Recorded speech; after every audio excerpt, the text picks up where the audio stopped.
Welcome to the next module of our Job Search Essentials for Papua New Guineans course presented by the PNG Recruiter. We are now on LinkedIn Fundamentals recommended by the PNG Recruiter. All right. So you may have picked up from our earlier modules about how we continue to stress about the importance of LinkedIn um, as a important tool towards obtaining job opportunities in job search, assisting you effectively with your job search. So you can consider this module as a like a mini master course or something of that fashion. But yeah, we in this module we are going to highlight on some of the fundamentals of LinkedIn we consider as important towards assisting job seekers with their job search efforts. And we believe that what we point out in this module can go a long way in, empowering you to be a winner in the world of job seeking here in Papua New Guinea. So let's start off with this first slide here. So like we said, using LinkedIn effectively involves understanding and leveraging various features of the platform to build and maintain a professional online presence. All right. So here are some of the fundamentals of using LinkedIn. All right. So first one would be create a complete profile. All right. So creating a complete profile would require you to upload a professional photo, write a compelling headline that reflects your current role or professional goals, craft a concise and engaging summary, and fill out your experience, education, and skill sections on your profile. All right, so let's just go over to my LinkedIn, my personal LinkedIn, and let me show you practically some of these points here. Okay, so this is my personal LinkedIn. I'm giving you access to, here, as you can see, uh, wow, profile views 474, post impressions, yeah, 444. We can go through that in a separate video I can put up on um, our YouTube channel. But for now, let's just focus on this slide here. So let's go to my profile. So just go over here, and there you go. This is my profile here. So let's just switch back to um, the slide here. So upload a professional photo. All right. So please um, try to upload a professional photo, something like this. This photo looks professional enough to put on a professional social media site like LinkedIn. Um, in that regard, we ask you, or we highly recommend that you do not put up photos that look like um, a selfie. Leave that to Facebook or Instagram. LinkedIn is a profile. It's a social media site that is for professional use. So consider it like an extension of your CV or your cover letter. All right, because when, like I explained earlier in earlier modules, if you apply to jobs, um, recruiters will want to know if you're on LinkedIn. So after reading your profile, after reading your CV and cover letter, they're obviously going to go straight to LinkedIn and search for you. These are some ways of authenticating what you are stating in your CV, whether you're still with that organization or not, or for contact purposes. the recruiter might want to get in touch with you or anything of that sort, um, your LinkedIn profile is becoming an extension of your application, of your CV. So you want to get a job, you want to be professional, your CV is already professional. Okay, now you have to make your LinkedIn profile professional. And it starts off with the most simplest but most important thing, which is your profile pic. All right. Recruiters want to see, you and put the face to the qualification stated on the LinkedIn profile. All right. So you want to be taken as a professional. You want to be taken seriously by anybody who's trying to recruit you. Then put a professional picture. Avoid taking selfies. Avoid taking pictures that uh, like show that you have unkept hair or make you look untidy or makes you show your boy stained teeth. It's very unprofessional.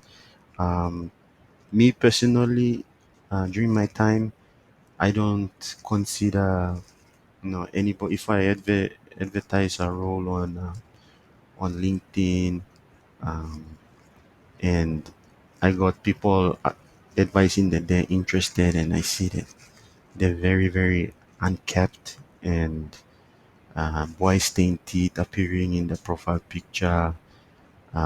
Yeah, I just say, how can I take you seriously? How can I consider you as a professional for this role and send you your details, your documents to my client when you're looking like this?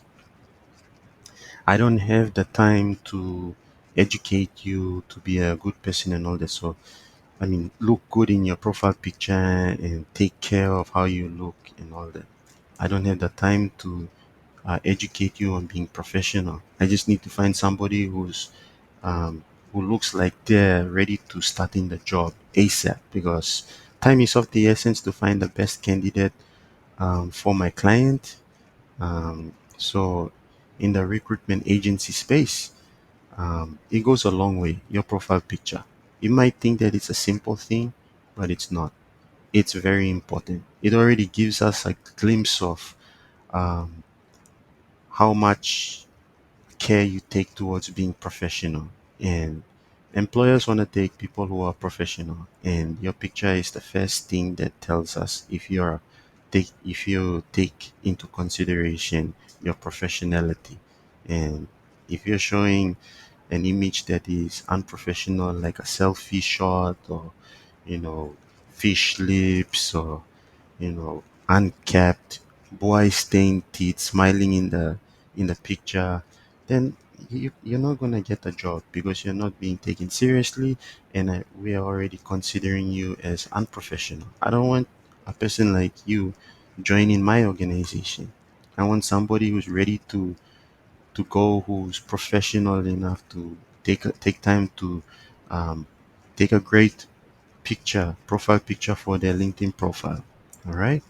So it might not be the most important thing to you. It might be the most simplest thing to take, but it is the most important and the first thing that captures the attention of a recruiter sourcing candidates on LinkedIn, which is your profile pic. So take a professional one like this, um, and yeah, just just a headshot um, takes all your facial features in it, from probably the neck, the throat area up to the head, like this.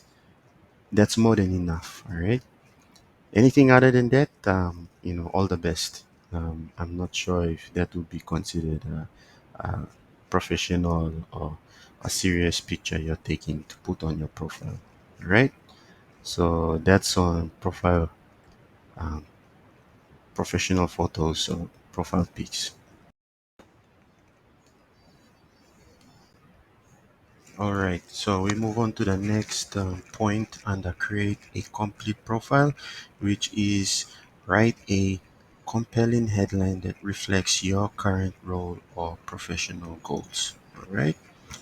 So a headline, that's a important thing there, which this it's this here basically where my mouse is. Yeah, that's the headline there. All right. So it's already stating um, the organization that I'm with, the PNG Recruiter, and my current position. I'm the founder. So you should aim to do the same as well with your profile when creating a headline on LinkedIn. So, you know, you're already showing the recruiter what your current position is and what organization you're with in that simple sentence there. All right. So another few examples are like on my right hand side of the screen here. You can see a few of my uh, connection suggestions here. Like already you can see this person here is an analyst at Deloitte, Papua New Guinea. So there you go. It gives you a fair idea from this small sentence what this contact here, potential contact here is doing and what organization they're with. All right. Or Brendan John here, down here. That's their name, and their headline is stating this below here. So you already know that they're sort of into environmental field of work, and they have their own organization, or that's the organization they're currently with. So it's important to get the headline right, and the best way from my experience is to basically put your current position and the current organization you're in that position with. All right. So, for example, like um, you put Joe Blow, and your headline is your name is Joe Blow, and Joe Blow's headline is um, tradesman carpenter at Oak Daddy. All right. So there you go. Already, the person who's looking at um, the friend suggestion or connection suggestions, or when a recruiter goes and does a search for candidates for a carpentry or carpenter vacancy, tradesman carpenter vacancy, and they do a search, that's how Joe Blow will appear in their feed. And that's when the recruiter will go and click on Joe Blow's profile, and then they're going to add them and try and make contact with them by messaging them on LinkedIn. And then they'll start a conversation with Joe Blow about this vacancy and what they're currently doing and if they're interested in the vacancy. So, you know, it's a short sentence, but it's very important. And if you get it right, then you attract people who are looking for people in your field of work. So let me just go to my profile and I show you where you can um, work on your headline. All right. All right. So we're here, and where you can go to edit your headline. Here you go. Your headline is here. This is how it appears when a recruiter clicks on your your results on in the uh, search results here, and they come direct to your profile. Your headline will appear like this. So where you wanna go to edit your headline, just click on this pencil here, just below your this picture here. Just click on that, and then that's your basic information, and there you go. Your headline should be here. So this is where you populate it. So again, put your current job title and state at, and then put the current organization you're with. Um, if you are currently unemployed, then state How will you state it? You could put, if you're currently unemployed and you'd like recruiters to come to your, profile and have a conversation with you, you can like probably put it at currently, um, how will we state it? Okay, again, if you're a carpenter, right? Carpenter at, at currently unemployed. All right. So if you put it like that, if I was a carpenter and I was unemployed, it will appear like Douglas Panimbi, and then underneath the headline will state carpenter at currently unemployed, or you can just put unemployed. So when you put it like that, and recruiters are looking for carpenters, they're going to see that you're a carpenter and you're currently unemployed. All right. Headline dulu come up on the name dulu na overlooking mo sa inyo ang carpenter and you're currently unemployed. So this is a trick where you're already showing the recruiter that you are currently unemployed, but you're a carpenter. So this really interests them. Recruiters like candidates like this because they are able to start as soon as possible, and they have the qualification that they are looking for. And if you have some work experience, again, I'm the best. They love that. Recruiters will love that, and they want to immediately get in touch with you. So yeah, if you're a recent graduate, the best way to put your headline would be recent business management graduate, for example, right? Or if you just completed your apprenticeship in carpentry, you can put recent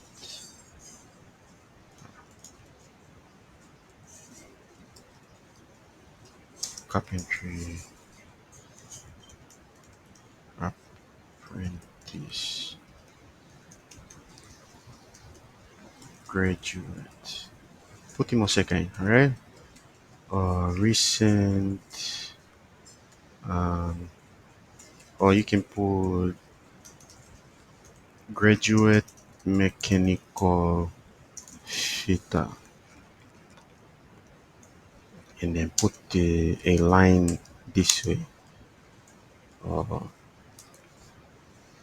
um, yeah, something like that to separate it and say op- open to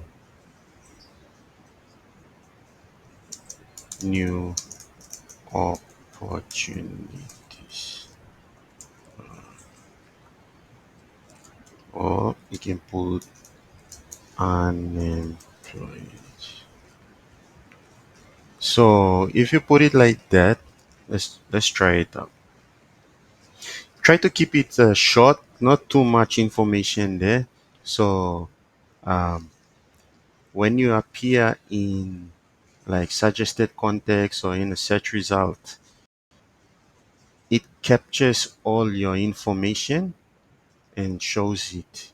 Uh, no matter how short it is, it will still state um, everything that there is about you in that short sentence there, which is your headline, all right? So, oh, it's still showing up. Let me just refresh.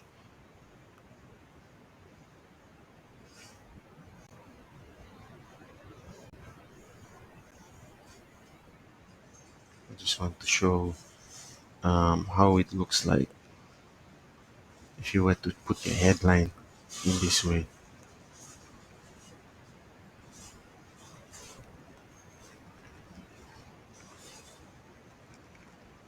Sorry, it's taking a while.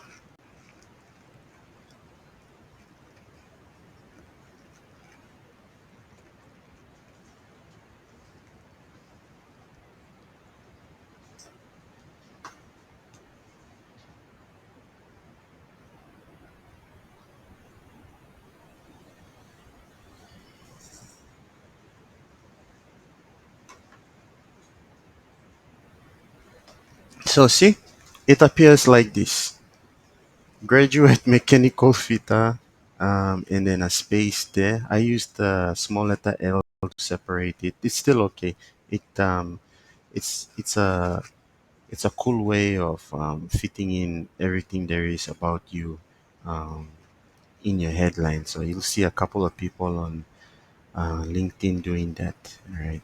But yeah, that's one way of putting it. So put it like graduate mechanical fitter, unemployed. So it already gives the idea to recruiters or anyone in your network that you are you recently graduated as a mechanical fitter and you are unemployed. So you're open for opportunities, right? So if you're a recent graduate and you're thinking of how to put your headline and to attract recruiters to come to you to your profile and make contact with you and add you to their network and start a conversation, try those ways of putting your headline.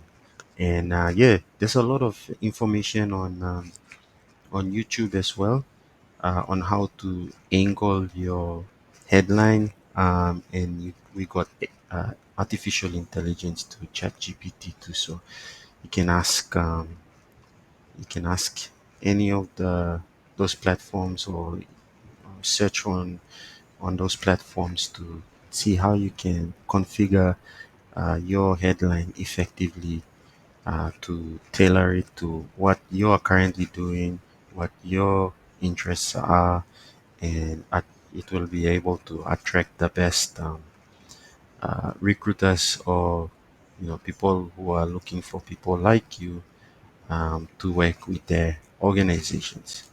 So on to the next point of create a complete profile under LinkedIn Fundamentals module recommended by the PNG Recruiter. We talk about crafting a concise and engaging summary about section. All right, you have to craft a concise and engaging summary or about section. So I put about section because I think that's what LinkedIn is calling it now. Back in the day, they used to call it a summary section. But anyway, let's just go to it and I'll show you what I've got is my about summary section. So let's just go back to my profile. So as we scroll down, we come out to the about section here. All right. So basically, I just put in a short paragraph or sentence. Founder and managing director at the PNG Recruiter, with over 9 years of experience recruiting manpower for various industries in Papua New Guinea, ranging from extractive, retail, public, and private. All right. So that's my summary or about section. So if you want to edit it, uh, go here. You can click on this pencil here where it's beside about, and yeah, you can edit your summary or about section here. So you should try to put something that summarizes everything that you're about. Okay, like for some people, we stated earlier regarding CVs that they put career objectives or career summaries. um, we did that to show that it's an option for you to display that on your CV, but it's not really necessary. Your qualifications are more important with your work experience, but it's an option for you. If you want to take that option, go for it. But yeah, if you are to take that option, you can just copy and paste or just use the same career objective or career summary you did on your CV and put it in here. That would be a way of populating this area for about or summary section here on your LinkedIn profile. But you can read up here, it's giving you some details on how to, what sort of information is recommended by LinkedIn to populate in this section, your about section. So You can see up here it says you can write about your years of experience, industry, or skills. People also talk about their achievements or previous job experiences. So I basically did that with mine here. So you can do the same as well. Um, just try to summarize your career and um, talk slightly about your achievements. Not if you want to continue going on, then go ahead. If you want to ila puli story lo achievements below you and previous job experience, get it. You want to get specific on those, but thinking you got a small number of characters down here.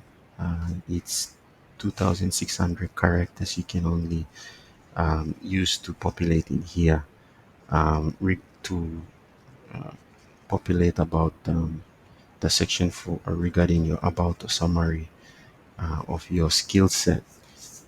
If again, if you're on the premium plan with LinkedIn, you can get suggestions from the inbuilt AI function. But if not, you can use ChatGPT too and ask it on how you can create an effective summary or about section for your LinkedIn profile, or you can go and learn more about how to craft an effective about or summary section for your LinkedIn profile uh, on YouTube. There's a lot of videos there where you can find all this information there on how to craft and construct a effective LinkedIn summary or about section. All right. So this is good. It just gives a brief insight into what you're currently doing, of your years of experience, all smashed in and into a paragraph. And if you want to continue going on about your career summary or what you're all about, please go ahead, but be mindful of the number of letters or characters that you are required to use that LinkedIn has allocated for populating the summary and about section. Yeah, just try to keep it short and informative as much as possible, like how I did here. But yeah, there's other examples on LinkedIn too. You can go and see other candidates. There's nothing stopping you from going and seeing how other people in Papua New Guinea on LinkedIn have done um, their summaries or about section on their LinkedIn profiles. It can give you a fair idea about how you can go about in constructing yours effectively as well. All right, next point of this module under create a complete profile is fill out your experience, education, and skills section. All right, this is very important. So we've in my work experience, I've come across a lot that a lot of people they don't populate the sections effectively, and it just derails or gets in the way of their chances of getting employment. Like people literally miss out on job opportunities by not effectively um, populating these sections on their LinkedIn profile. Like, for example, in this sort of situation, it's like um, we don't have enough good candidates from a recruiter perspective. There are not enough good candidates on that database currently that have this that suit the qualifications and experience the client wants. So we go to LinkedIn to look for them, and then we find someone that's really good, but then they haven't populated these areas on their profile effectively, and we try to get in touch with them, and they're uncontactable, or you know they just don't give much about their experience, but they're still popping up um, in our feed, or in our search results, maybe because they have a headline or that's related to the field that we are currently headhunting for or recruiting for. So they continue to pop up, but if they're not given the information we are looking for, um, in terms of experience, education, and skills, or whether you got your trade certificate, or you have a diploma in this field, or degree in that field, or you have the skills that the client wants. You haven't populated those effectively, but you do have that. Like, actually, in reality, you have it, but because you didn't put it on your LinkedIn profile, the recruiter is gonna ignore you and go to the next person who has it, which is, one of those small things that can lead to missed opportunities in terms of employment. So it's important to get everything that you've done, and in terms of your work experience, education, and skills, onto your LinkedIn profile, so that you don't leave any stone unturned. You leave yourself open to as many opportunities as possible on the LinkedIn platform. So let's just have a look at what I have on my profile here in terms of what we are discussing now. And yeah, let's just go back to it.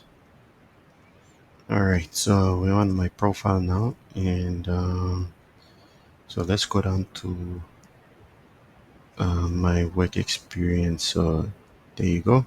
I've made it my business to populate the section where on what I'm currently doing. So my current position, the organization that I'm with, and details about my current organization and what I'm doing in that organization. Like, give a description of what skills and objectives and responsibilities that I'm doing in that organization. You can do that, or you can just put in details about your current organization. A tip to do that is you can just go to your company website and get the about section, where it says the about section. Copy and paste into here the about section of your organization. So I know, in my field especially, I do that because I don't want to give away to my competitors that I'm on network in my LinkedIn network. I don't want to give away too much information about what I do to my competitors. It's good to be friends with them on the, or keep them as part of your LinkedIn network for various reasons. We'll get into that in a separate video on our YouTube channel. But yeah, um, there's two options. Whether you want to not put what you're currently doing in your positions, to avoid giving away too much information about what you do with your current employer to um, people in other competing organizations. Or you can, if you want to show people what you do on a day-to-day basis in your current or previous employment, go ahead and list down what you do, put your responsibilities down. You can get this information yourself on what you are currently doing, or what you used to do in the position, from when you're listing down what you used to do, or the description in your previous employments. Or you can just simply copy and paste the about section and drop it in here. So yeah, what I did was I just did a little basic description and summary of what I'm doing currently as the founder and managing director of the PNG Recruiter. Yeah, and I've also stated, the time I left my last employer, I took a career break. If you don't want to mention that, or any personal information about you leaving the specific organizations or what, you can leave it out. I just felt like, for me personally, it was good to be honest with people in my network about why I pursued a career break at this part of my career. Um, I wanted to list it here to be transparent and honest, because I was gonna pursue a business, and I want to be transparent as much as possible to my potential clients and partners who I've been in contact with on my LinkedIn um, profile, and on my LinkedIn account. So yeah, you can go about in doing that. Um, yeah, or you can just leave um, the description part out and then just put in or populate the other areas like your job title, your current organization you're with, and yeah, just leave it as that.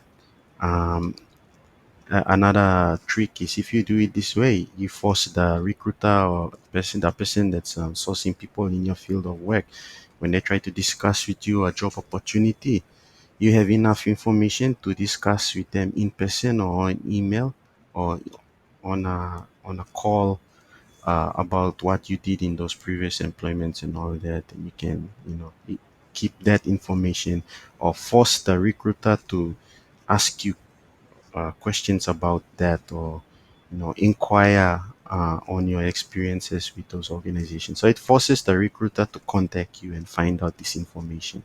So that's one way you can get people or recruiters to contact you and get this information out of you by having a conversation with you on LinkedIn messaging or a phone call or an email conversation. Yeah, it just forces the recruiter to contact you and have a conversation with you, which is good to have that conversation with them, because now you have the opportunity to have like an informal pre-screening chat or interview with them before the actual interview, if you are able to get to that point. All right. So that's MO Sambler Lily Tricks number.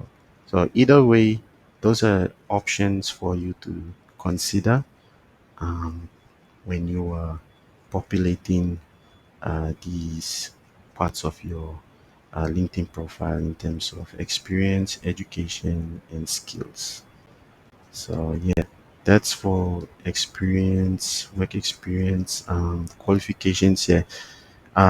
If you want to list down all your education qualifications, that's fine. But for me, my highest would be my degree from UPNG, and everything else after that, before that, there was like my high school certificate and all that, which I believe is like irrelevant.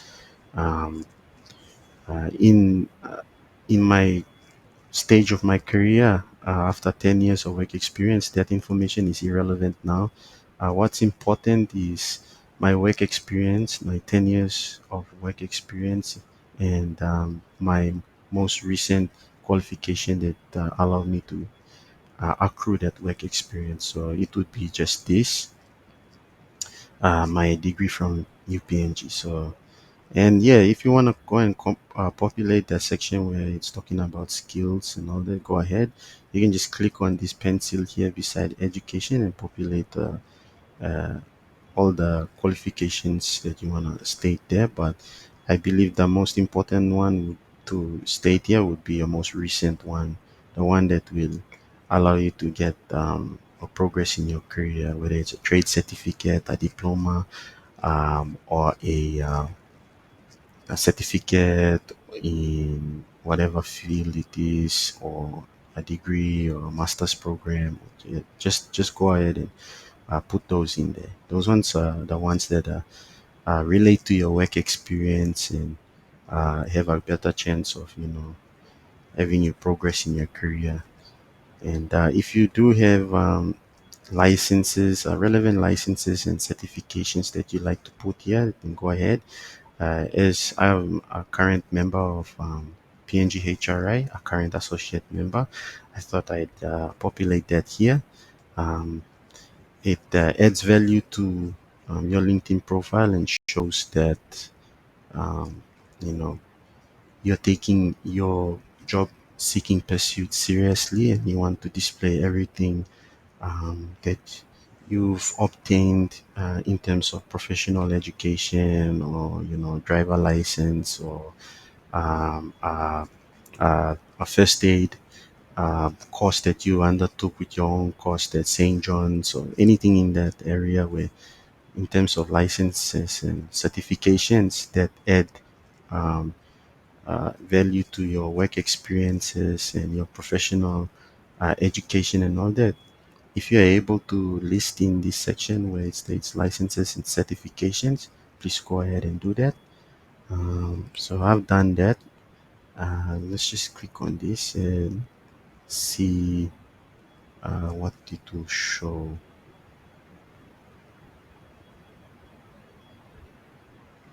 Yeah, so there you go.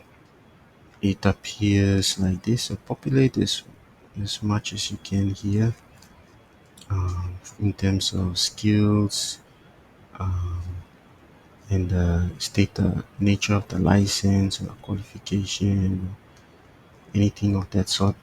Um, if you have the time to, or if you don't have anything, then that's fine. Just don't populate the area. Until you do, then try to populate it. No worries. We can go further on this on a different video or in a webinar later on, um, just to help you figure out what you can put in here. And but yeah, this is just an example of what you can populate in the licenses and certification part of your profile. And if you must populate the skills section, go ahead. Populating this not only shows recruiters what skills that you've accrued over your career, but it also helps the recruiters search. So if you have like um, any of these, let's just have a look at the skills here that I've listed. Yeah, where it states talent management.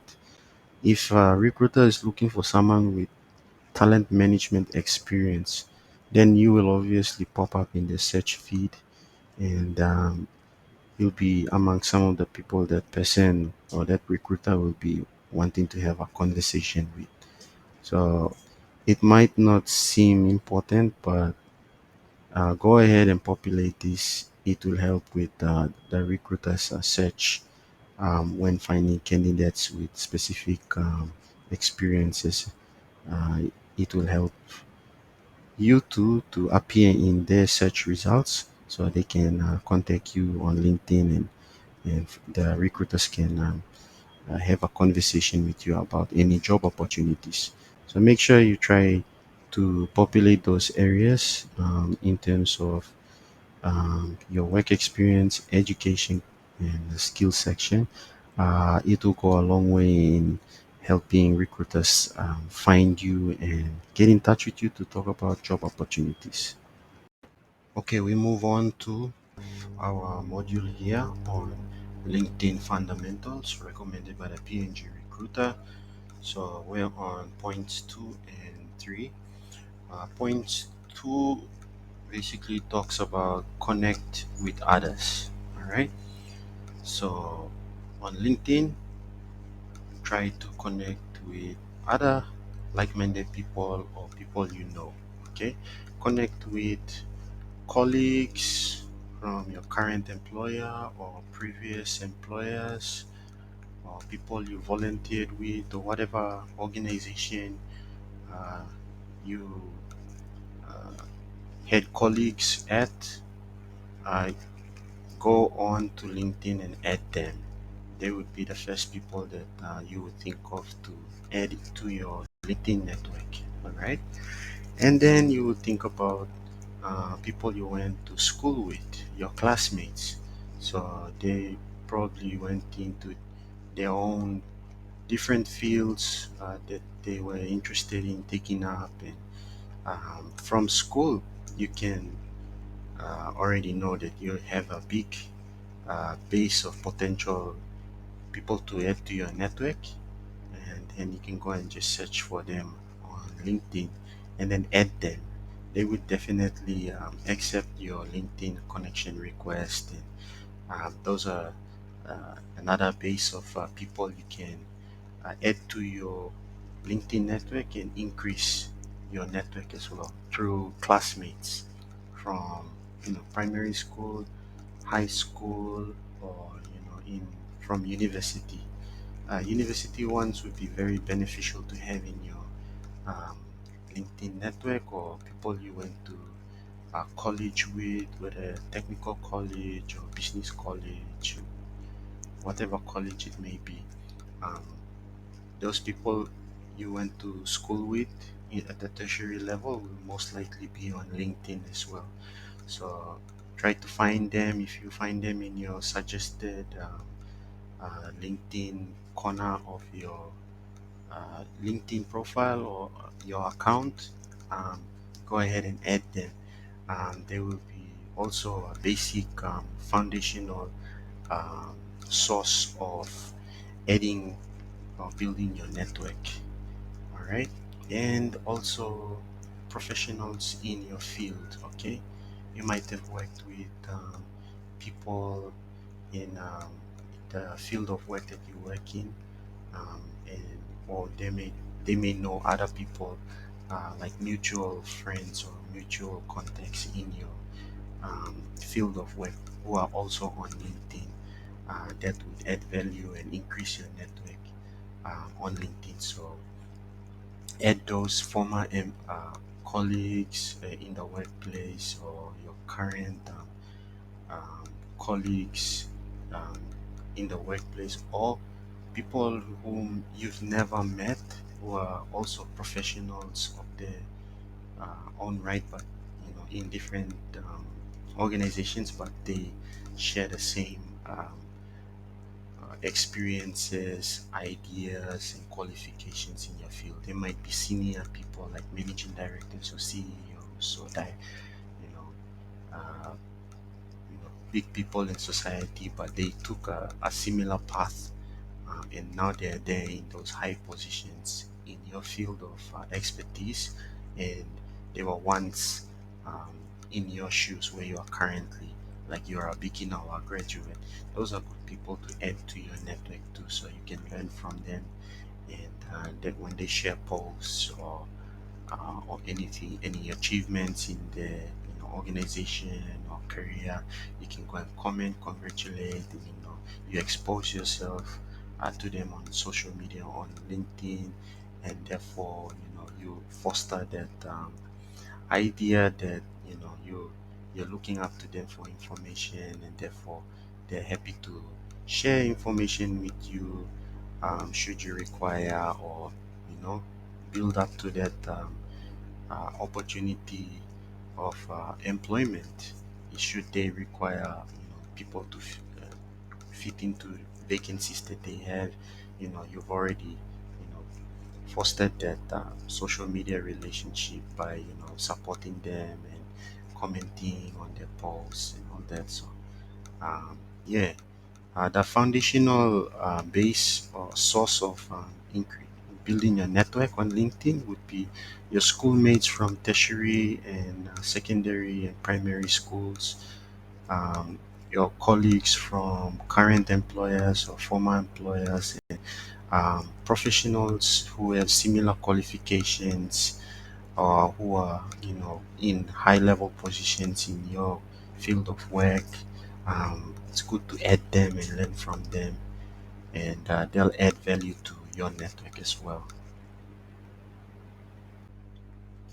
Okay, next point to address here and connect with others on this module on LinkedIn fundamentals is personalize connection requests with a brief note explaining why you want to connect. All right, so it would be nice if you can personalize a little brief note to anyone you are adding to your network, um, just to let them know why you're adding them to your network. But if not, you can just add them, and then later on you can say, hey, hi, thanks, or message them and say that, hi, thanks, I remember you from high school or university, or we used to work at this organization. I thought I'd just add you to my network. Later on, when they accept a connection request from you on LinkedIn, you can send a request. I mean, send a message to them and thank them and advise them why you're adding them to your network. So yeah, sometimes people add me, but I don't know them, but I just accept the request because as a recruiter, um, It's good to have all these people um, as part of your network. So should you get into the workforce or you have a client that comes through for the business and they're looking for a specific candidate for a vacancy at their organization, you'll have a uh, uh, broad section of people to check with and see if they are available for that vacancy. All right. But also, concerning the above point, um, where it says connect with colleagues, classmates, and professionals. If you want to send a brief note explaining why you're adding them, then that's fine. Like if you're adding a managing director or CEO, then you can say, "Hi, thanks for accepting my LinkedIn request. Good to have you as part of my network and look forward to learning from you." Or classmates, and, "Hi, I remember you from school or university. Good to connect and network on LinkedIn. Have a great day." Or colleagues, say, "Hi, um, thanks for accepting my LinkedIn request. Good to stay in touch on LinkedIn." Stuff like that, you know. Yeah, just personalize your requests with a brief note. Just nothing too serious. Just a casual explanation on why you'd like to connect with them, why you initially sent the connection request. And sometimes when you add someone on LinkedIn, it will they might have enabled this function where you have to send a little message, like what we are talking about, a brief note explaining or just to advise of why you'd like to add this person to your network or be part of their network. So the capability or function is there. Um, I don't. I think I disabled mine, but if you'd like to, you can go to your settings on LinkedIn and try see where you can enable that. That's totally up to you. Um, you know, some people they enable that function to like see why this stranger is trying to send a like a LinkedIn connection request to you. You might not know that person, so you want to see why they'd like to add you to their network or be part of their network. So it's just to for screening purposes. But yeah, that's for anyone who in other fields, or it's a personal choice. If you'd like to, stay in touch with people that you are familiar with, then by all means you can activate that function for um, giving personalized note or information on why you're sending the request to them on LinkedIn, or if not, you can just disable that, and then anybody can send you a message. Or if you have LinkedIn Premium or the paid version of LinkedIn, regardless, it will have that function there. So it's totally up to you. It's an option whether you'd like to send a personalized message or not. It's up to you. So I know that when I was using LinkedIn Recruiter, um, it gave that function. So you just select a number of people you'd like to message who might be suitable for a vacancy, and then send them this message that, "Hey, I'd like to connect with you. We have this vacancy." Stuff like that. So it's totally up to you. And unfortunately, I can't um, display that function, but I promise if I am in a position to display that, I will upload an example of that on our YouTube channel, which we're going to put up soon, and you can be notified on that, and we can go through that example together or through a webinar in the future. All right, and yeah, that's that on connecting with others on LinkedIn.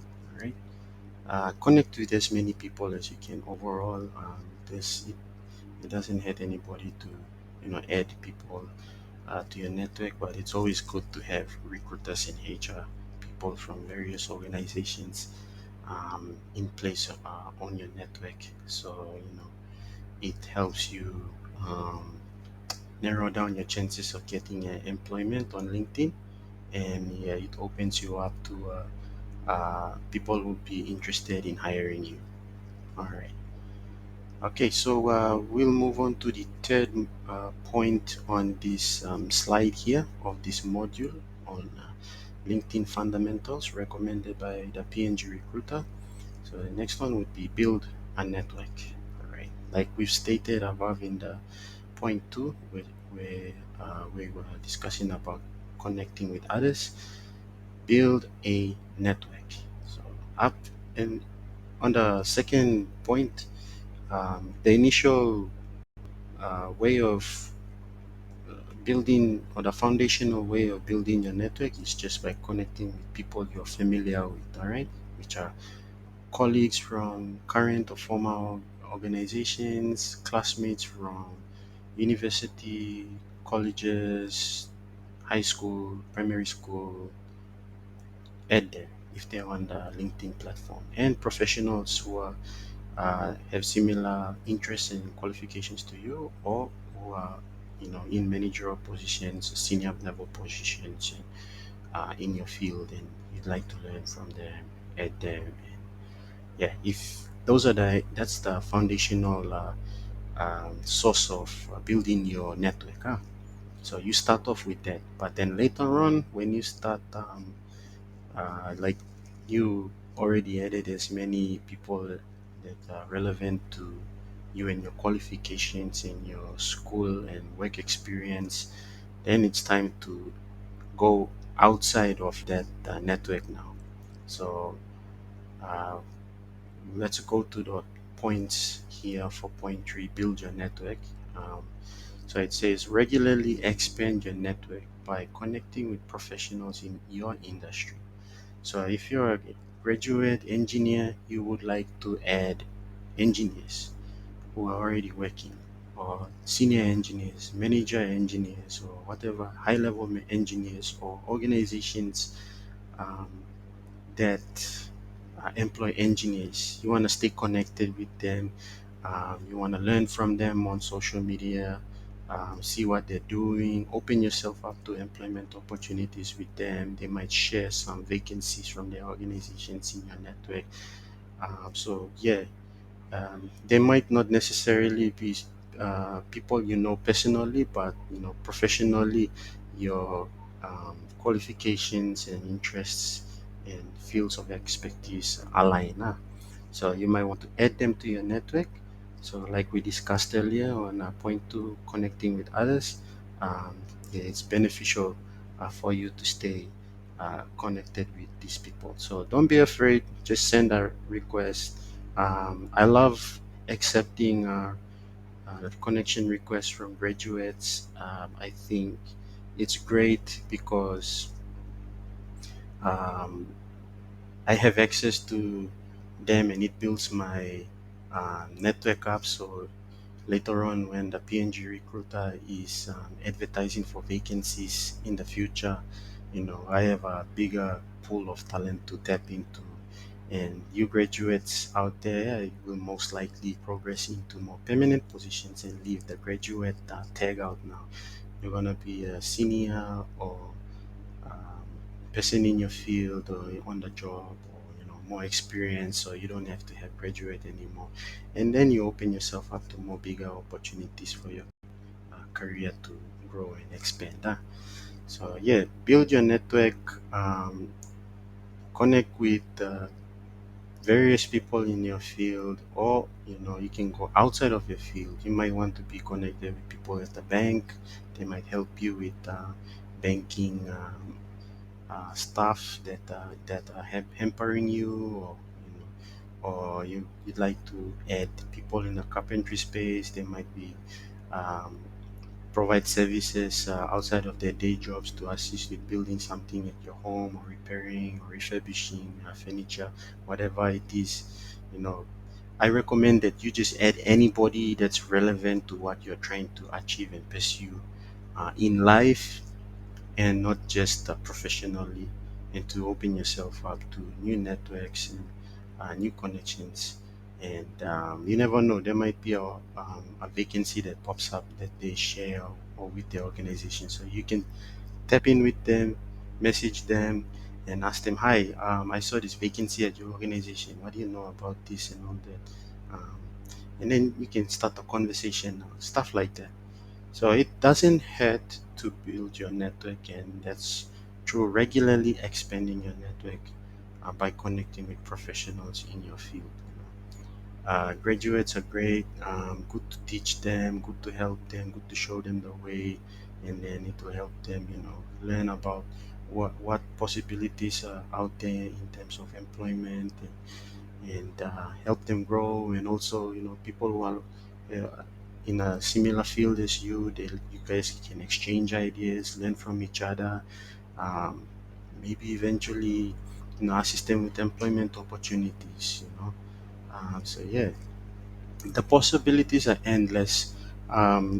It's just very beneficial to build your network regardless, with people that are in your field of work or qualifications, or you know them. But yeah, um, anybody outside of your foundational space of connections, which are colleagues, classmates, and professionals that you've worked with, or whom you aspire to be like, or you used to go to school with, or yeah, just add anybody.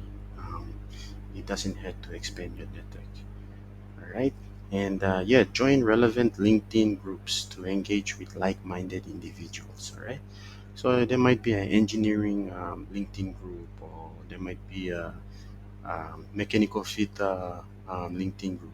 I know that I'm a part of a few global and national recruiter or HR groups on LinkedIn. Um, yeah, they're pretty good. I tend to check them for once in a while. There might be something that pops up that's of interest to me. But yeah, if you have the opportunity to get into a group like that, then go ahead. It will be beneficial for you. Nothing wrong with joining the group, engage in conversation, connect with people in your field who are in country in PNG or outside in other countries internationally. Great to exchange ideas. You might even want to start your own LinkedIn group. Um, I am uh, thinking of creating the PNG Recruiter LinkedIn group later on. Um, I am thinking of one time stopping sharing vacancies, and then I'll be channeling all the shared vacancies into that group now. So yeah, that will be for the benefit for everyone who pays for this course here. So anybody who pays for this course, I'm just contemplating creating LinkedIn and probably a Facebook group for all of you to have access to various vacancies um, across the board in my network that will be beneficial for you, and we can exchange ideas uh, and topics on and job opportunities together as a community. I look forward to creating the group. But if you have back to the point here, if you happen to come across any LinkedIn groups that allow you to engage with like-minded individuals who are in your field, or field of expertise, or field of work, or have share the same interests and qualifications, go ahead and join. It will only help you grow and develop into a more stronger, more competent individual in the workplace, and hopefully outside of it. Okay, so we move on to the next slide of the LinkedIn fundamentals module. We got points 4 and 5 here, and we'll start off with point 4, which is engage in content. All right.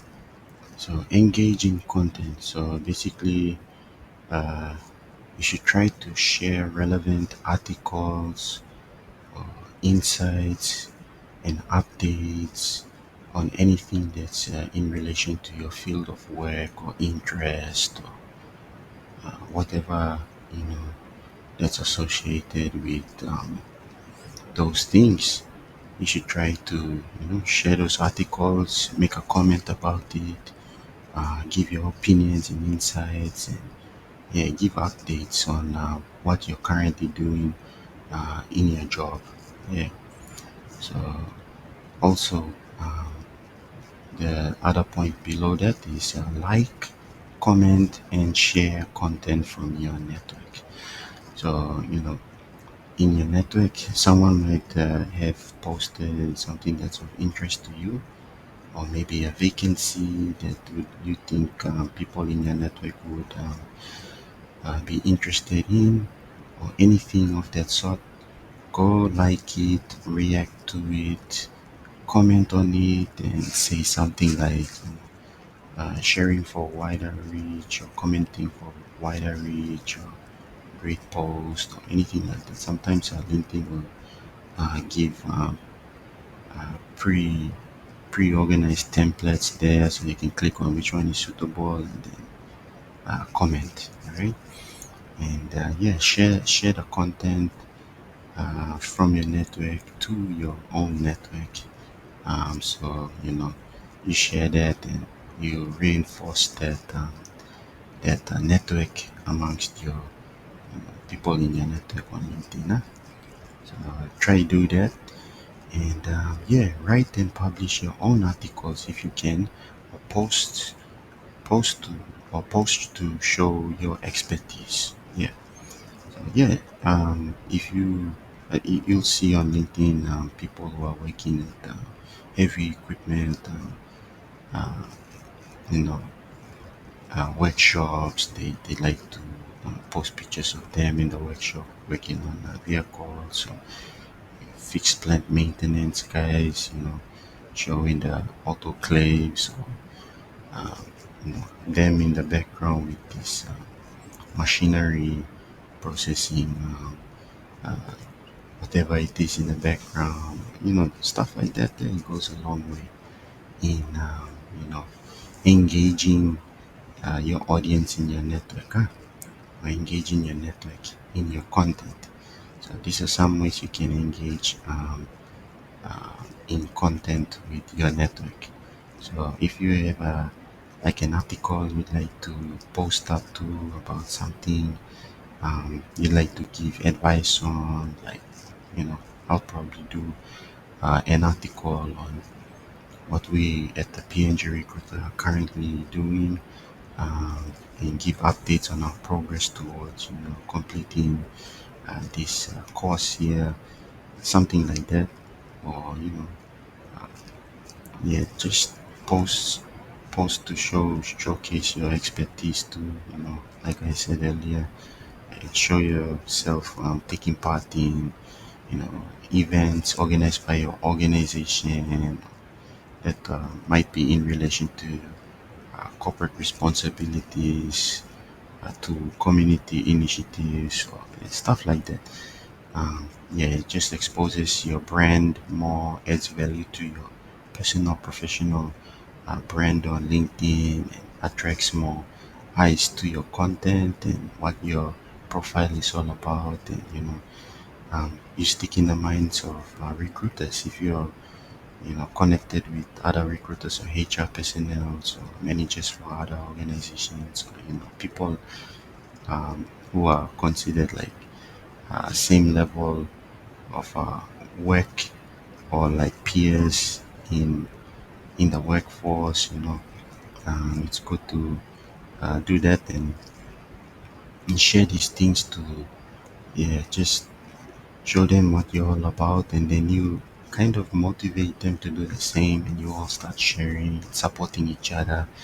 And yeah, that's how you network on LinkedIn. So um, engage in content, yeah, by sharing relevant articles, insights, and updates, uh, posts and opinions about anything. Share articles or links to stuff that you are interested in, related to your field of work.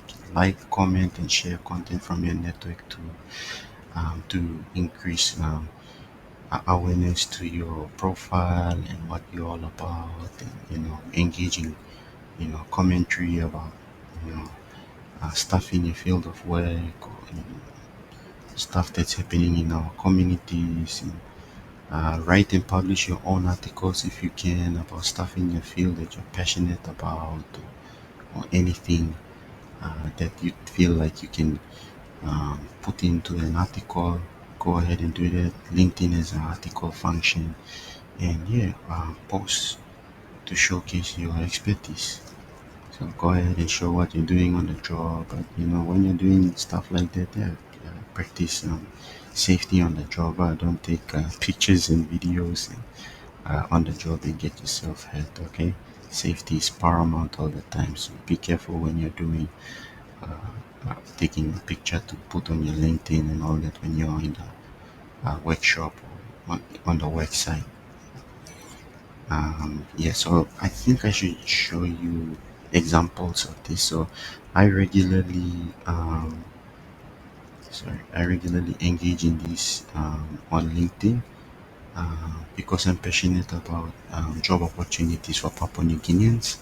I believe they are out there, but if you have the right knowledge and skills and techniques, you can, really uh, persevere in these tough times where people are saying that unemployment is rife. That's my belief, and that's our belief at the PNG Recruiter. So we educate and empower Papua New Guineans to win at the world of job seeking with these skills. So I'm passionate about that. So therefore, the majority of my posts I share from people who are sharing in my network, uh, like vacancies. And I have a lot of people who will be interested in these sort of vacancies after 10 years of accruing so many connections to assist me with my vacancies that I would be advertising with my previous employers. I've amassed 8,000 plus followers on my LinkedIn. I mean, connections. Yeah, over here it says 28,847 followers. Um, yeah, the followers and connections will be getting direct, view of all these shares that I'm sharing on my feed. So most of these, we are basically on all my activity on LinkedIn, and these are the posts that I shared. As you can see, they're mostly vacancies from people, not just like official adverts, but just people who don't have the time to do that but run businesses. So they just put out simple posts like this gentleman here. He's looking for ICT officer, so he basically just did a post here. So I thought I'd assist with that and expose his post on in my network, so someone in there might who's interested can apply. So yeah, and yeah, these are basically all my content that I usually share. So if you're on LinkedIn and you're friends with me, you'll notice that I have a habit of sharing job vacancies that I cite in my network. Some that are official and some that are not official. They're just regular posts, but they somehow appear in my feed because I'm always sharing these posts. And I think LinkedIn's algorithm is reading that I'm always sharing this sort of vacancies. So these related posts appear in my feed. So I just continue to share and share and share amongst my network, because my network consisting of 8,000 connections, 8,000 plus connections, is usually consists of job seekers and people who can employ the job seekers. So yeah, and commentary, I've commented on a few, I guess, but so it's taking a while to appear. Oh yeah, there you go. So our friend here inquired about the Employment Act 1978. They're asking any clarification from PNG HR gurus on this query below. Do we have a section or law under Employment Act 1978 where employees are paid according to their qualifications, like degree, diploma, certificate, or the number of years working in certain companies or firms? In their side note, posting out of curiosity. So I went and commented. So this is like in my field, and I'm currently refreshing my knowledge on that by taking courses at PNG Human Resource Institute. So yeah, from my understanding, I've just stated here, randomly commented here. So, doesn't state organizations are currently basing this off what they can afford, like their budgets and so-called market value. It's uncontrolled at the moment. There's no law about um, you know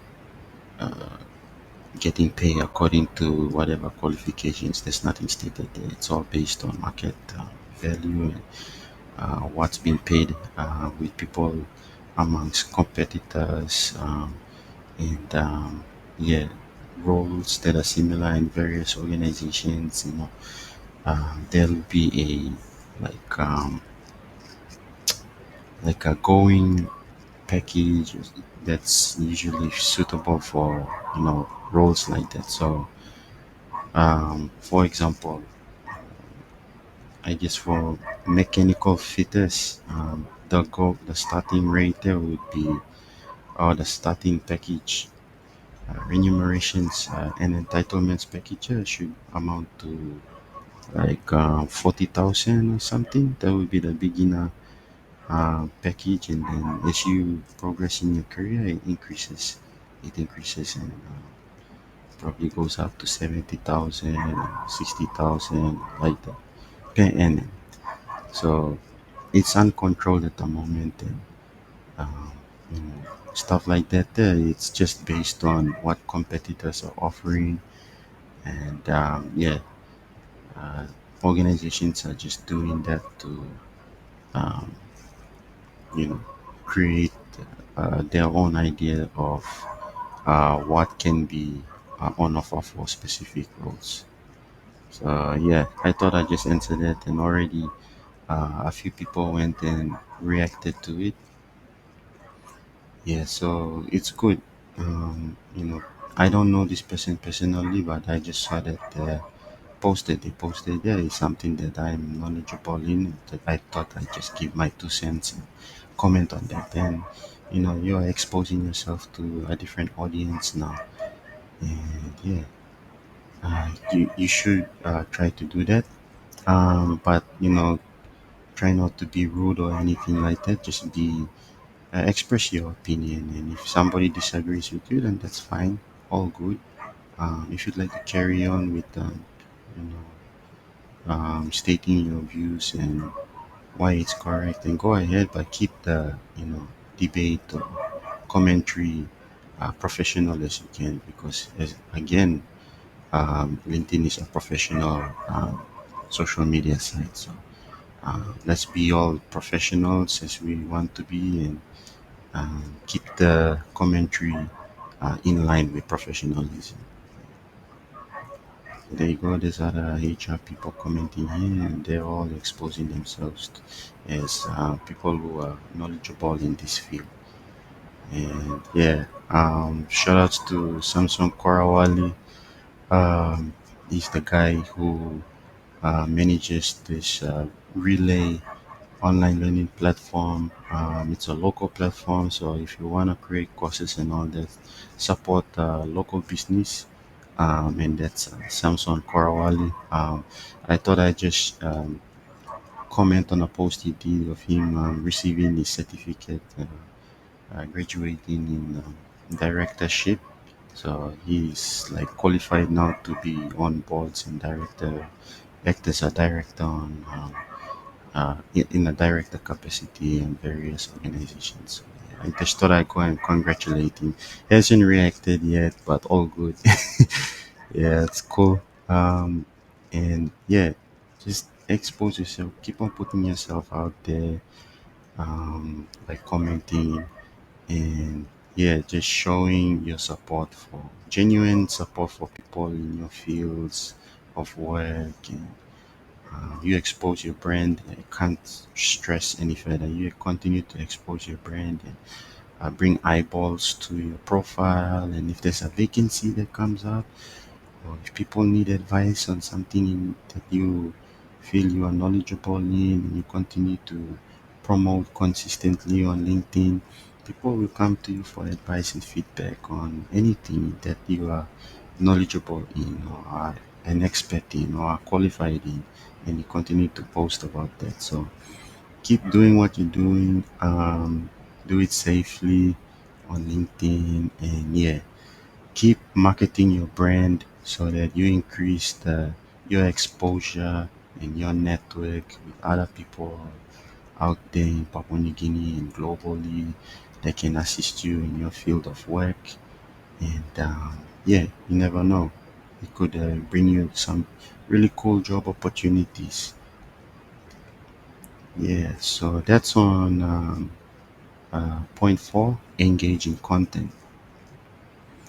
So now we move on to point five of the LinkedIn Fundamentals module, and that is endorsements and recommendations.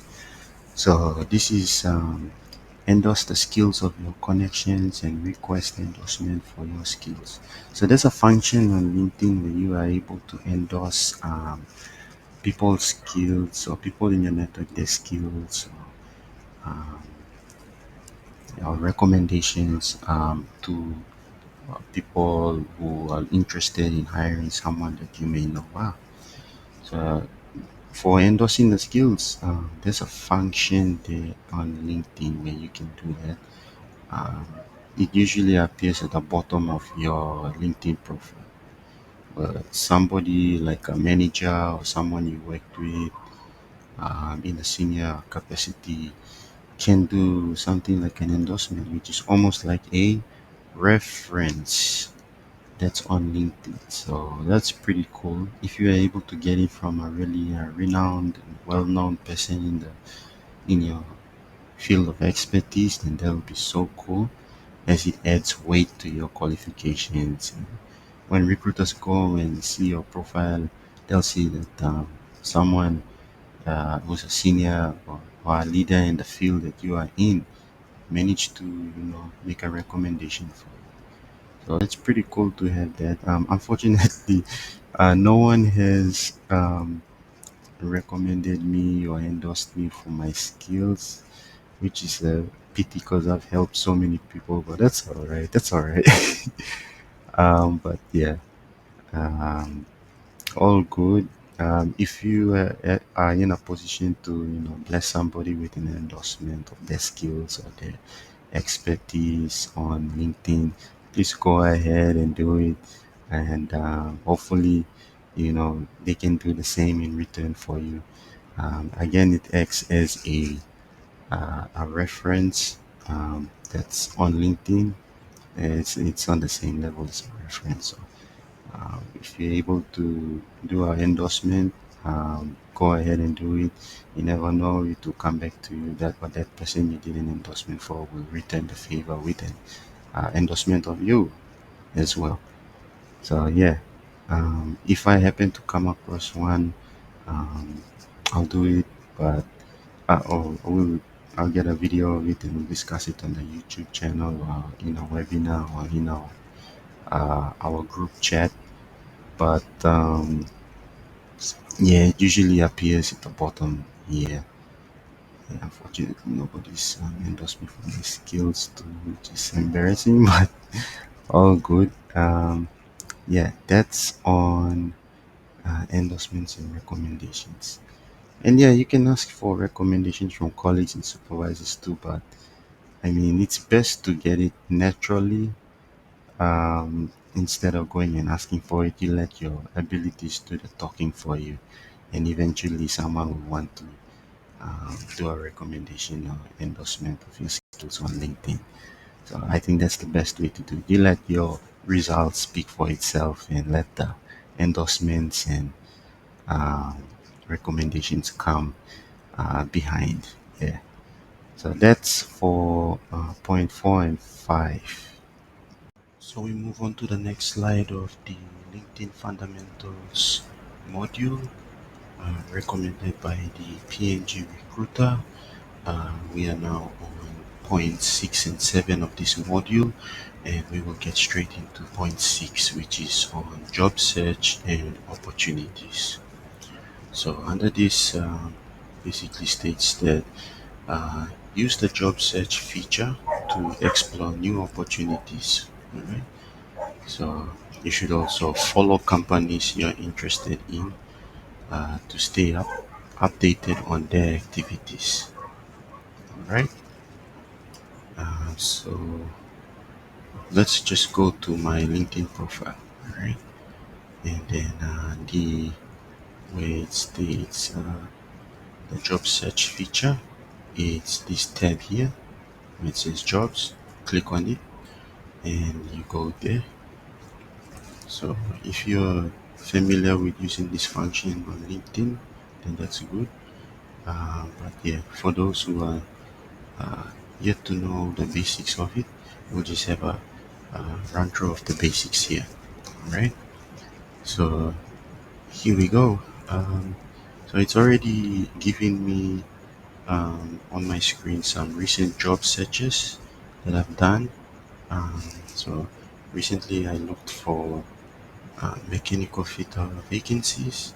I also looked for vacancies with Santos Limited and also at New Porgera. Right?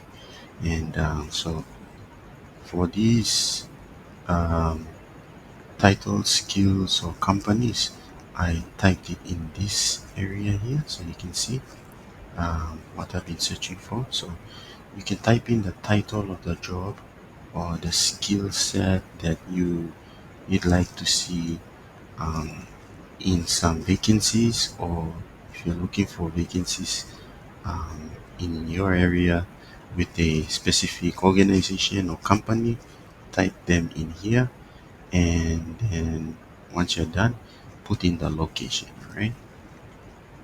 So I have Papua New Guinea here. I put Papua New Guinea in there because it will give me all the job vacancies of uh, organizations in Papua New Guinea that are advertising on LinkedIn. So I like to use that to help me see what vacancies are advertised on LinkedIn and which organizations are advertising on LinkedIn. It just helps me have an overview and understanding of what jobs are on the market, and if there's any suitable roles for some of my clients or anything like that, I can just suggest it to them if they might be interested in it. Also, you can really narrow down on the locations where you'd like to see vacancies in. So you can also put like stuff like Port Moresby, um, National Capital District, the province or the city itself, or whichever is okay for you. I recommend that you do both for the do searches for the city and for the province, so you cover both locations that you are looking for um, vacancies in. So you cover both aspects, because sometimes some vacancies will have National Capital District, or they'll put Port Moresby National Capital District, and you might be focused on one, but then a good vacancy might be available for you, but you might miss out on it because you put National Capital District instead of Port Moresby. So um, a tip is to search in both. If you're looking for jobs in POM, search in using these two locations, just to make sure you don't miss out on any vacancies that are made available because of that little loophole there in the search for vacancies in locations on LinkedIn. Yeah, so that's a tip there for you. And to really narrow it down as well, you can put in the the title, job title, or the skill, or a company that you'd like to work with, or type it in here, and then it will bring up a list of those roles with those titles or that skill or that company in that location. All right. So um, let's try something like electrical. All right. Something that's not pre set here for recent searches. Okay, something fresh. Right? Electrical, Papua New Guinea. So we are expecting to see vacancies in that are related to electrical works and available in Papua New Guinea. So press enter like so, and we wait for the results to come up. So there you go. Some of the results are coming up. So there's 17 uh, vacancies or 17 results pertaining to the term or skill set of electrical, and they are all in Papua New Guinea. That's the location, right? So to be specific, they got the specific locations there. St. Barbara, New Island, Port Moresby, um, yeah, Mount Hagen, we got K92, various roads here relating to electrical, and currently being advertised in the location of Papua New Guinea. There you go. So when you search like this and you come up with some vacancies here, just have a look at them and see how you can apply. Check the due date. If it's still um, advertising, then go ahead and apply. Uh, Sometimes if you want to apply, uh, it won't have this apply button, but it will have the email address at the bottom for you to submit your application to. Um, that is an old-fashioned way of advertising, but for most organizations now, they will have a apply button here. So most likely, there's two things that could happen. If you click on the apply button, LinkedIn will provide you space to upload your cover letter and your application, like your CV and support documents to apply through um, the LinkedIn platform, social media site, and it will go direct to um, the LinkedIn premium account of this organization. That's one. But second is this apply link here will take you to the application tracking system or the database.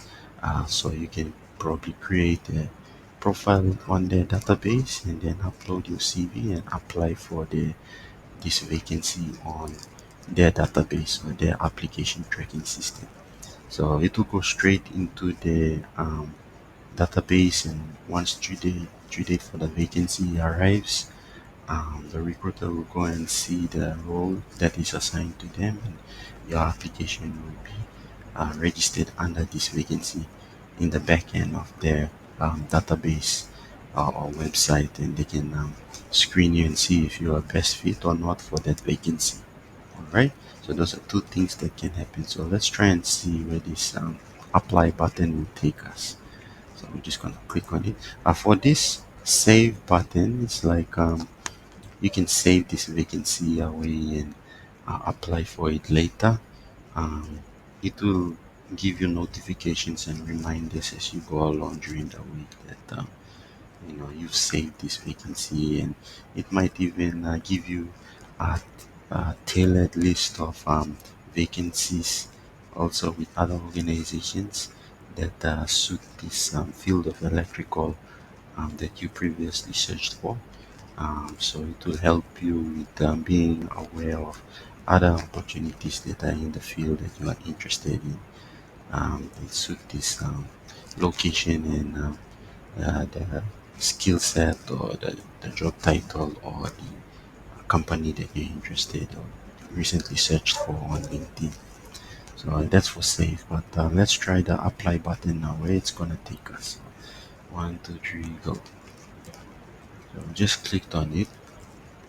So we're trying to see where it's gonna take us. So I'm guessing it's taking us um, to the Puma Energy website or the front end of the database. And yes, it's taking us to the front end of the database.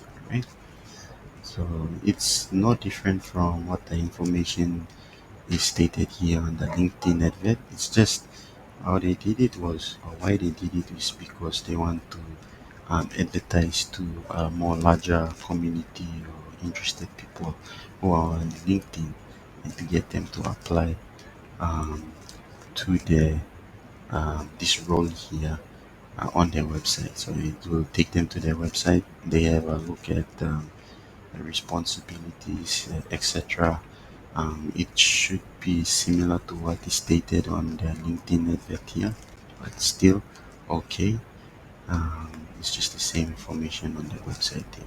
So have a read through, and if you're suitable, if you feel you're suitable for the vacancy, then you click on the apply button on the website again, and there you go. Start your application. It's requesting you to uh, apply, but it's giving you four options here, whether you autofill with resume, apply manually if you want to type out your CV and upload. It's up to you. Or you might have one that's already saved and created on their website, so it will just autofill and send. Or use my last application. You might have applied for a different role a couple of months ago or years ago, but yeah, you might want to uh, update that your files that you are applying to, because that would have been a while ago. But if it's recent, then it's totally up to you. You can use the same details or documents again. Yeah. Or if you have a Seek account, we'll get into Seek later on. It's a similar platform to LinkedIn, but for now, I believe LinkedIn is more user friendly and more popular to use, and still gets the job done in terms of um, empowering you with the skills to and the knowledge to find a job as soon as possible. All right. So yeah, and that's what can happen if you were to apply after finding a vacancy on the jobs tab on LinkedIn. All right. Let's go back and see what else we need to discuss. You can also follow companies you're interested in to stay updated on their activities. So yeah, you can always go to LinkedIn and search for companies that you are interested in, following the activities and what they are up to. So information like that, you can go in and when you're in a position or ask a question in the interview where they want to know what do you know about the organization, you already know it. And you can give like answer them with like updated information that you've seen on LinkedIn or in the papers or anything like that. So it will show the interviewers that you are up to date and smart, and you follow the organization closely, you're passionate about what they want to do, and you're informed about their goals. So that would be a very attractive thing for the interviewer, and they'll definitely put that down and mark you high on that question or that answer that you gave for that question in the interview. All right. But yeah, if you wanna search, you can go here um, and type in the company that you wanna follow, or some shortcuts like if BP Global, you wanna know what uh, you're interested in following them. Um, I guess the shortcut would be to you know click on the icon or the thumbnail here, and it will take you to um, the company page. And then if you've uh, yeah, okay, it's just giving a long list of them vacancies that they have with the organization, but we want to go to the organization itself and follow them. So DT global, just type it in and they've come up. So you just click on it or you can press enter, and yeah, that's the company page there. So click on that. I'm already following them, so that's why their vacancies of posts related to their organization, like vacancies or news updates, they will appear um, in my feed on LinkedIn. So yeah, like we go back to my feed. So I'm following the page already, but yeah, one of the guys in my network shared it, and it's like one of the first results that appear in my news feed. So I'm obviously going to see it. So it's good to follow organizations that you dream of joining or you are interested in or are related to your field of expertise. You want to keep tabs on them and see if there will be advertising in the future, some vacancies that you may suit or anything like that, like information that can help you in interviews, stay abreast about what they are achieving there. Go ahead. Lots of options on how to follow companies, and um, yeah, those are some of the benefits of following organizations that you are keen on working at, right? So that's that for job search and opportunities. Those are some ways when you open yourself up to new opportunities and job searches. If you're able to master the job search tab, and create alerts and receive updates on vacancies that are advertising currently and in your field of work, you'll create more awareness of job opportunities, and you are able to apply effectively and on time for those vacancies. All right. So now we move on to point seven, which is personal branding. All right. So you yourself, you're a brand, all right? You're a brand, and you must advertise what you are all about, and that's true. These few points here underneath point seven here on personal branding. So one is showcase your achievements, projects, and skills to build a strong personal brand. So when you continue to share your like achievements, like you finished a LinkedIn course or in job training course, or you recently graduated from an institution, uh, or you completed a project successfully, and you like to share with your people in your field of work in your network um, that you've done this, and if you've obtained new skills um, at a training or professional training or anything like that, share it. If it's a video related to your work or your expertise, or share it. If it's a picture, share it. If it's a you know um, anything in relations to sitting in a training room and undergoing training, go ahead and share it. Yeah, it just goes a long way in building a strong personal brand. And when you build a strong personal brand, you build brand awareness, and awareness of your brand goes to all sorts of people who are one trying to be what you are currently, or the two is you network and connect with other people who share the same goals and aspirations, qualifications as you are. You're able to network with them and connect with them, and should any vacancies pop up with them, they'll check with you. They will check with you, or three, recruiters will see that you're always interested and post and share about this specific stuff, like achievements, projects, or skills obtained in your field of work, and so they'll message you or connect with you and try to have a conversation about vacancies in your field. So it's always good to have a strong personal brand on sites like LinkedIn. Be consistent, like as below. Use a consistent tone and style in your interactions to reinforce your brand. All right. So don't deviate or change how you go about in posting about what your interests are, your achievements, or what projects you've completed, or what skills you've obtained. Or, be consistent and yeah, in your style and how you interact with these people online. That way, people will start to see that you're an expert in your field.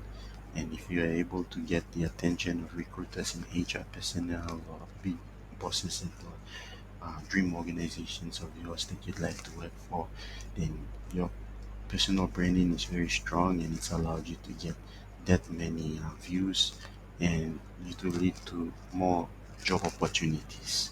All right. So let's go back and I might have some people who fit this category that we are discussing. All right. So I'm not friends with this lady, but let's keep on there. There you go.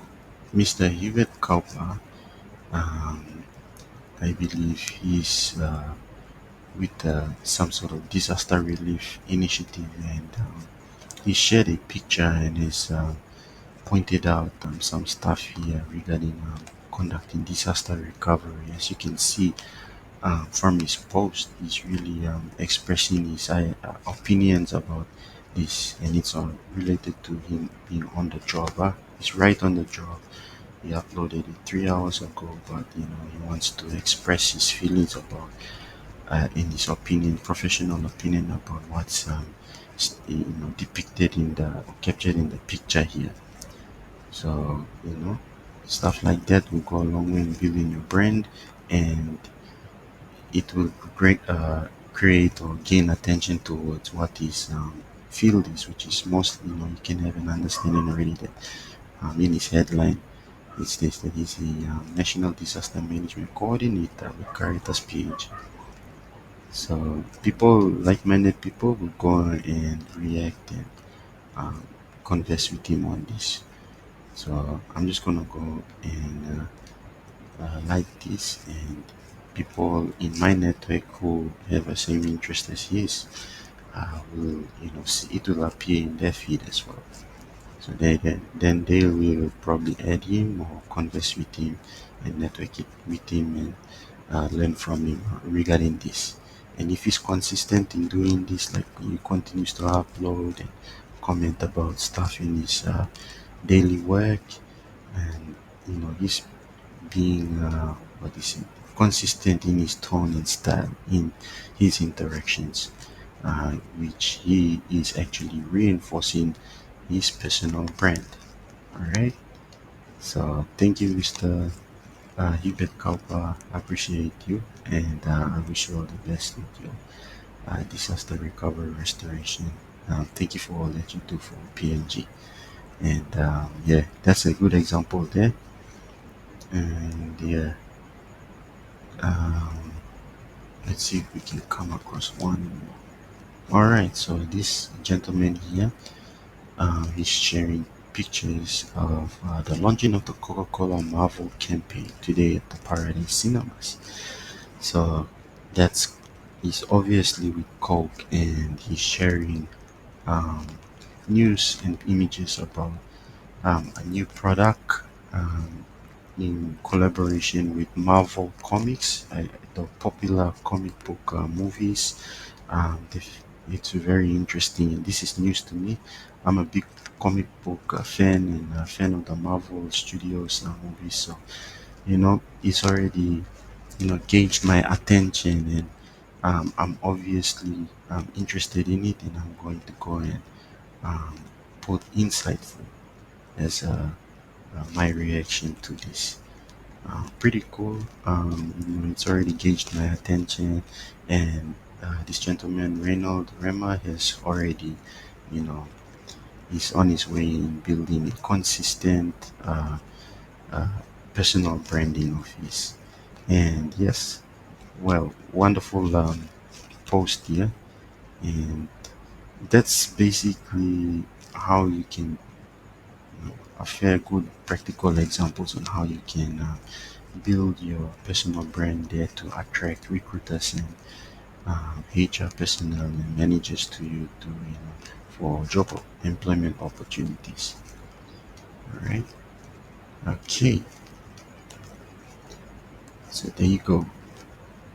Okay, welcome to the next slide of the Job Search Essentials for Papua New Guineans course, where we are looking at LinkedIn fundamentals recommended by the PNG Recruiter. So we are on points 8 and 9 now. All right, so point 8 talks about LinkedIn Learning. All right, this is from my understanding, a learning platform on the LinkedIn social media site where you can go and access LinkedIn courses there created by various people um, who are leaders in their own right in whatever field of expertise or subject matter. They're able to create and present courses there that are good for um, you know personal pursuits or upskilling yourself on the job in whatever skill sets or areas you feel that you need some upskilling in, or increase knowledge in those areas. You can tap into LinkedIn Learning to satisfy that requirement. All right. So from the points here we've stated, um, yeah, take advantage of LinkedIn Learning for professional development.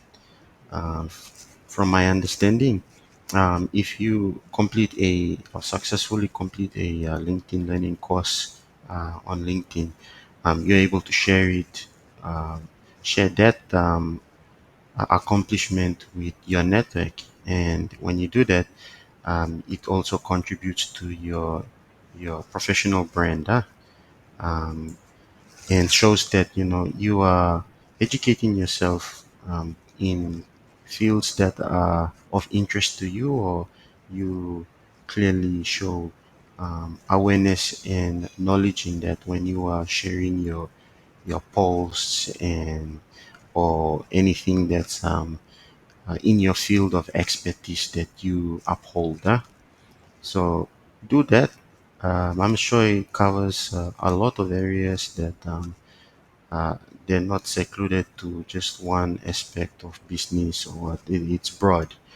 I'm not actively using LinkedIn Learning, but I can do a separate video later on to just go through with you all what LinkedIn Learning is all about. And yeah, we can discover what it offers together in that YouTube video. So stay tuned for that. Um, and also the second point here under point 8, where it talks about LinkedIn Learning, is you can add completed courses and certifications to your profile. So that's a great thing because we've talked about what to display on your LinkedIn profile already. So, apart from your experiences, your work experiences, your educational qualifications, uh, and other certificates and licenses, you can also display your LinkedIn courses and certifications that you've attained from completing those courses, which is great. So recruiters, when they go to your profile, they can see that you are investing time and money in upskilling yourself, which adds value to, we can see that you're adding value to your knowledge base. And yeah, you're always staying in touch with what's currently happening in the world out there in your field of expertise. And yeah, uh, if whoever the recruiter is happens to recruit you for an employer, um, they'll be happy to advise the hiring managers, that this person is upskilling themselves, and you're getting somebody who's knowledgeable in all um, things and machinery and methods and techniques that are current in your field of work and can bring that and add value to your organization. So, there's so many opportunities that can occur, positive opportunities that can occur when you're upskilling yourself through platforms like LinkedIn Learning. You should take advantage of that. Yeah, again, I feel like I understand that some courses are free and some courses are paid. I'm not sure if you have to have paid access to LinkedIn Learning, but yeah, we can, like I said, we can go through that and discover that together in a separate YouTube video, which we'll put on our YouTube channel sooner than later. All right. So yeah, that's on point eight under LinkedIn fundamentals on LinkedIn Learning. All right. So next one is point nine, which is stay active. All right. This is important. You regularly update your profile with any recent accomplishments or current statuses in your employment uh, history or career. Update it on your LinkedIn, so it's when you put updated information, recruiters and people in your network know what's happening with you. Since you're already building your brand on this platform, obviously you're gonna have a few people who are following you closely. So when you update your status to where you are currently or any new accomplishments, yeah, people who are following you and maybe recruiters or managers who have the potential of hiring you, they are updated with potential human resources for their organizations on where this potential human resource yourself is going in their career. So this is great. You might leave an employer and you update your status uh, that you are currently open to any new opportunities, and you've already built a brand by posting about what's happening in your career or your interests, participating in conversations and all that. That following, they're going to come to you. They're going to message you, comment, say, email me your CV, connect with me, and message you privately and say, hey, we got this opportunity here. Can we have a chat with you? Or, what's your email? What's your number? Let's talk. You've built that brand already, so nobody can go past you in your field if you've built that brand, and when you update your status with any accomplishments, or whether you know you've left an organization or you joined an organization, people want to you know celebrate with you on your achievement or want to help you because they trust you according to the brand that you built on your LinkedIn. So regularly update your profile to reflect your current status and accomplishments in your career, and set aside time each week to engage with your network and stay informed about industry trends. So, like I said, follow company pages, follow people that you see as leaders in your field or have an interest in, or do you feel like they are teaching some good values and principles and lessons that you can you know take in and apply in your professional and personal life. Follow those people and communicate with them, let them know, comment on their post and say, thank you, this was helpful. I really appreciate it. Or if you wanna put in your 2 cents on an issue that's happening in our country, say for instance, something that's happened and it's been reported and shared on the Post Korea link, or Post Korea article link on LinkedIn. You can go and comment there, and you see everybody sharing their views about this topic, and you know you can go in there and share your views too. You might have something, that's like a very unique view on things, and then people will go and react to it, and then you'll start seeing that they send um, a friend LinkedIn request, connection request, and yeah, if you do that every day, you start seeing your network building and growing, and yeah. just try to set some time aside every day to build your network through those sort of methods. Yeah, in doing so, you not only stay informed about the trends and any new things happening in your industry, but you're building your employer brand as well. So engage with people in your network and stay informed about industry trends in your field of expertise, and stay on top of that. And again, it could help you in your interviews, or help you um, in having a conversation with a potential employer on LinkedIn or in person when you go for networking events. It's, oh, I saw this on LinkedIn. Yeah. Oh, yeah, we are going in this direction and all that. Oh, okay, cool. Well, I can offer this and that. That's how you build networks. You stay informed, not only um, on on the internet, but in person as well.